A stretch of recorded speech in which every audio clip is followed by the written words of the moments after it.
All right, so welcome to RSU Global, the Survivors Report. So this weekly update, it's about a kind of a funny take off the fact that I was asked to give a presentation at work, but then when it was time for me to give my presentation, didn't get wasn't allowed to give it, and so this is kind of like the kind of a my sense of humor and trying to make light of the situation. So what I'm going to do is I'm going to do like a weekly update about Rangsit University's official peer-assisted learning center called RSU Global. All right, so let's get started here. All right, so yeah, really great news for term one for this academic year. We had our team leaders meeting. So normally the team leaders meeting usually has maybe 30 or 40 students, but I was pleasantly surprised. I don't think you can see me in the picture, but we had 122 students sign up for this, which is very surprising. So yeah, so we had triple, maybe 4 times as much as I was expecting, and so I was a little concerned. Make sure we had enough budget to cover it, but we have just enough. And so yeah, I'm really excited about, and especially I think this term, I think it's going to be a magical term. And so we're kind of we're expanding some things, and we're making some changes to make this language center better. And hopefully, my goal is to make this the #1 peer-assisted learning center in Thailand. All right. So let's keep going here. So this is the new organizational structure of RSU Global. First, when I first started this thing 7 years ago, it was pretty much me, and I recruited 9 peer mentors who wanted to volunteer, and then I had 20. I had one class with 20 students come in here, so I had 9 mentors, 20 students, and now we're at the point where we have hundreds of team leaders, and then on top of that, hundreds of peer mentors, and then thousands of students coming here for each year. So yeah, actually for each term, for term 1 and term 2. When we first started this, we had almost 5,000 students for the whole year, and then last year went down only like half as much, about 2,500. But we're hoping to get back up to maybe 3,000 or 4,000 this year. That's the goal. And so we're gonna we're gonna have a strategic plan for this. So you look here, the structure. And again, when I first started this place, it was just me. I was a lecturer, and then later on I became head of general education, and I was also trying to get this language center off the ground by myself. But little by little, I got some more volunteers, and now I have great university support. So I'm the director, and I have deputy director Ajahn Gary, and then so we have and then on the for the management side, you have the team leader coordinator. That's one person. They're in charge. Basically, they make sure that no problems get to me. Because at one point there were no team leaders. I only had mentors, and I had to deal with everything. So that's the team leader coordinator is to make sure that that all her name is Helen, so she selects the head team leaders, and in turn answers all and has them answer all the questions that the new team leaders may have. And so last year she did a really great job, and I'm looking forward to her doing an even better job this term. So we have one team leader coordinator, and then we have a head team. We got about 20 head team leaders. So for each block, we have a head team leader. So we have, of course, Monday through Friday, and then for each block, meaning each shift. So each shift you have from 9 to 11, 11 to 1, 1 to 3, 3 to 5. So for each one of those time blocks, there's going to be a head team leader. Okay, and then for each block, there's anywhere from 3 to 4 team leaders. Okay, then on the other side, this is something that we're getting a lot more better at, is having specialized support teams. So what we do is we have a PowerPoint team. We've had them for over a year now, and then so what it is, in order to take the stress off of the peer mentors. So the peer mentors, when they come here, they just show up, and then we create PowerPoints for them based upon the teachers who send their students here. They tell us what they want us to focus on. Then we have a PowerPoint team of up to 5 members in the PowerPoint team, so they create all the PowerPoints. Now, data analysis team, they did really well. So it's two. We have two members. So the past year, 2 girls. They've been doing an awesome job. They're actually ICT majors, so it's really what they do here is an extension of what they're majoring in. But yeah, they do a great job collecting student data, analyzing it, and then presenting it into report, especially for QA. Because one of the things we have to do for this language center is we have to collect 2 major points. We have to find out what percentage of students have a CEFR B2 level. And if you're not sure what CFR means, basically it's your English competency level. So they want to make sure they have a B2 level. So it's pretty not native level, but good enough to where they can sit in the class and understand what's going on, and also to contribute to the class. Then the other thing is we have to keep track of how many students or what percentage of the students speak 3 languages. So I'm really happy. Now we have the current percentage of students who speak 3 languages, 94%, and I think the university goal was maybe 40%.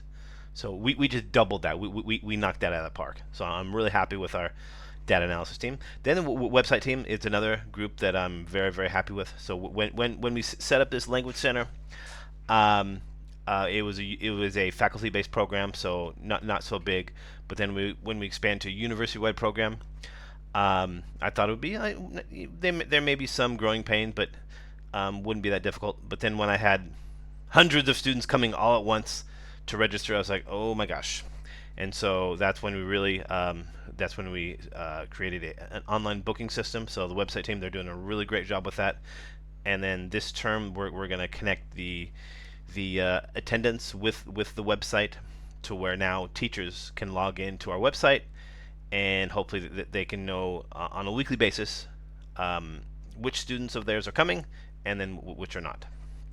Because what we had previously was we would submit reports to the teachers at the end of every term, and that's how they'd find out how many came. But now we have to learn to be more proactive, find out which students are coming, and kind of say, hey, well, why didn't you come? Okay. Next, we have account executives. So this is a new role. Okay. So now primarily what we've been working on is we've been working with Rely. They're the Language Institute. It's kind of like the Thai programs. How should I put it? They're in charge of all the English courses in the Thai program. And so in the international college, we have hundreds of new students each year. In the Thai program, they have thousands of new students each year. So we've been working with Rely, but we want to increase those numbers. My goal is for this center to one day, I think we can do it in 3 years, is to get up to 10,000 students per year. And if I can get up to 4 or possibly 5,000 this year, that's the goal. So what the account executives do is they go around to all the different faculties. They introduce themselves, then they introduce RSU Global, and then what they do is they try to set up appointments between that faculty and then the deputy director, Ajahn Gary, and get them, and then so Gary can sit down with them to see if they would be interested in having their students come here.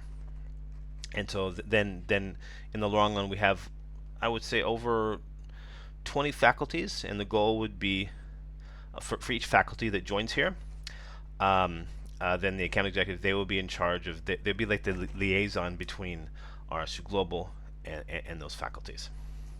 Pro Dev Team. Okay, so I just shortened the name because professional development team would not fit on that line there.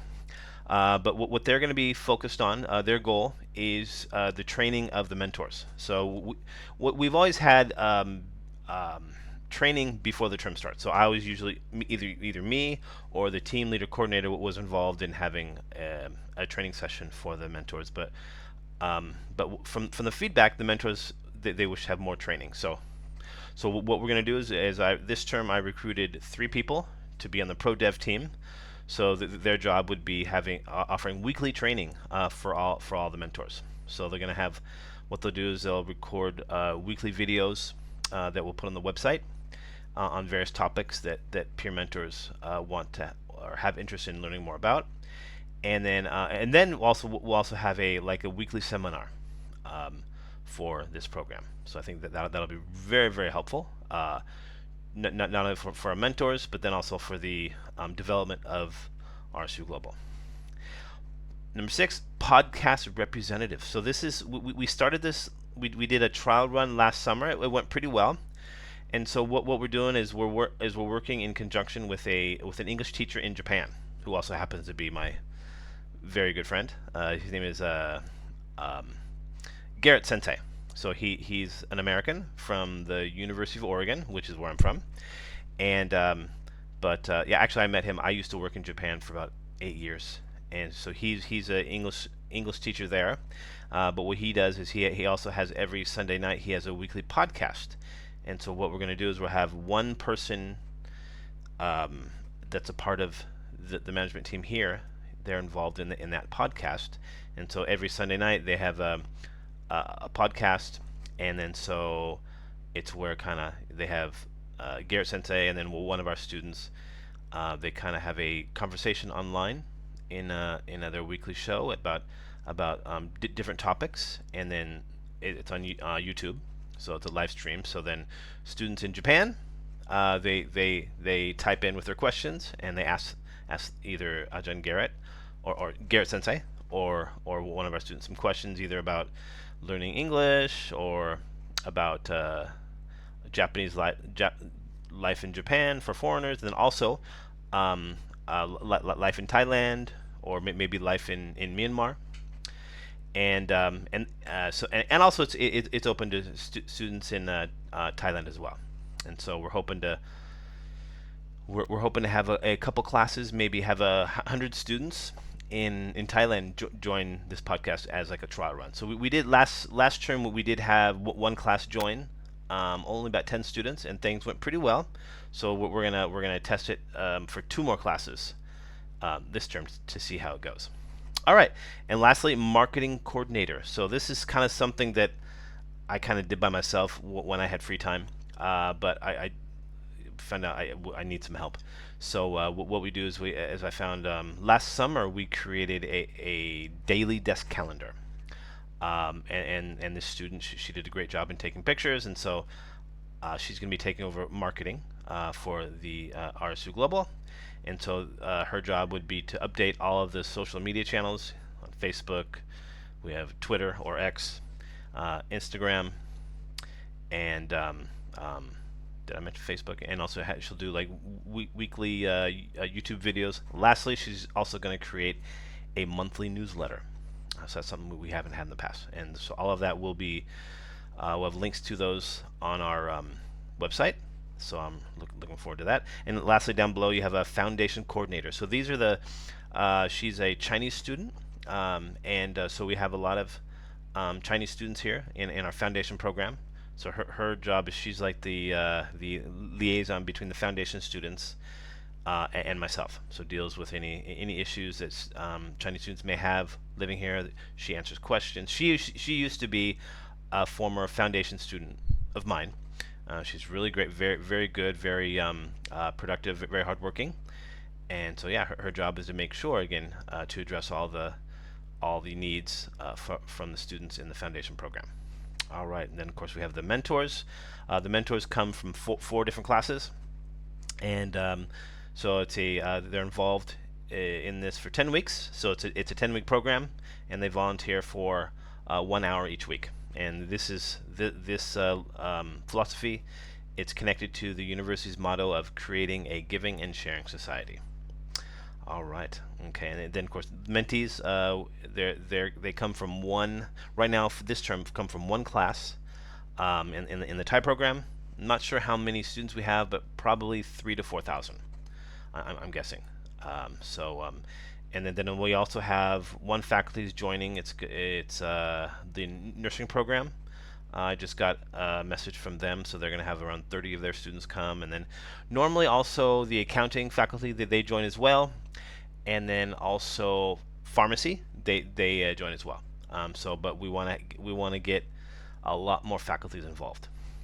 preferably if we can get like 10 more faculties, that would be awesome. All right, okay, so these are kind of our short-term goals. So I didn't realize this existed, but they have what's called the International College Learning Center Association. So this is where university learning centers can get certification, and I had no idea this existed because I do plan on visiting the Big Ten conferences in America. And after speaking to them, they had this. Some of them had this certification. I had no idea it existed. So my goal is to, by this time next year, is to apply for certification through them. And so if we, I'm pretty sure we can pass. But if accepted, we would be the first one in Thailand to do so. So that would be really huge. All right, and then we also do, we want to get leadership certification. So since I'm the director, I will qualify for level 3. And so I plan to apply for this probably in December. I just have to get some, I will be presenting at a conference in Japan in November. So I have two papers that are going to be presented there. So this year it's been pretty good. I presented at 3 international conferences. And then I had one paper. I have two papers under consideration. So they both passed the first round. So generally, if you pass the first round, they give you a list of things to fix, and generally it's accepted. So I have one in a Q4 journal, and my first one is in a my first one for Q1, which I'm really excited about. So total, I will have 5 papers published for this academic year. And then, I also had one more in a Thailand-based TCI journal in January, and then last year I had one published in a Q4 journal. But for this year, it looks like I'll have six papers. So three at conference presentations, and then 3 for journals. So things are looking really good, and so yeah, I'm hoping to double that for next year. I'm applying for a couple research grants this year. I should know within the next week or so if they get accepted. But if they get accepted, then or if my proposal gets accepted, then we plan to get about, I think, submit 20 papers minimum next year, and then so then my goal is to get minimum next year. Since we got 6 papers this year, then why not go for 10? So my goal is to get 10 accept. If I submit 20, and if I get 10 accepted, I'll be very happy. So that's the goal for next year. All right, and then so the team leader registration. So what we have here. So this is what we're going to start for the team leaders. Probably starting tomorrow. I'm going to meet with the person who's in charge of our website. I'm meeting with because we have a student team for this. I'm going to meet with him tomorrow night. And so about getting the team leaders registered for their sessions. So generally the team leaders, it's they volunteer for 1 session a week. It's 2 hours. So so yeah, probably they can register either tomorrow night or probably Tuesday night. But yeah, I'm hoping to have the team leader schedule all fixed and set and ready to go by Friday night. That's the goal. Okay, all right. So looks like that's it for the video. Probably what I plan on doing is maybe every Sunday night posting a weekly update about RSU Global, about what's going on. So hopefully next week, this week, I find out the status of the research grants, because I know the deadline was August 21st for the research grants, and so hopefully this year we'll find out the status of our research grant, and I can update that next week. All right, well, thank you very much for listening, and hope to see you guys next Sunday night.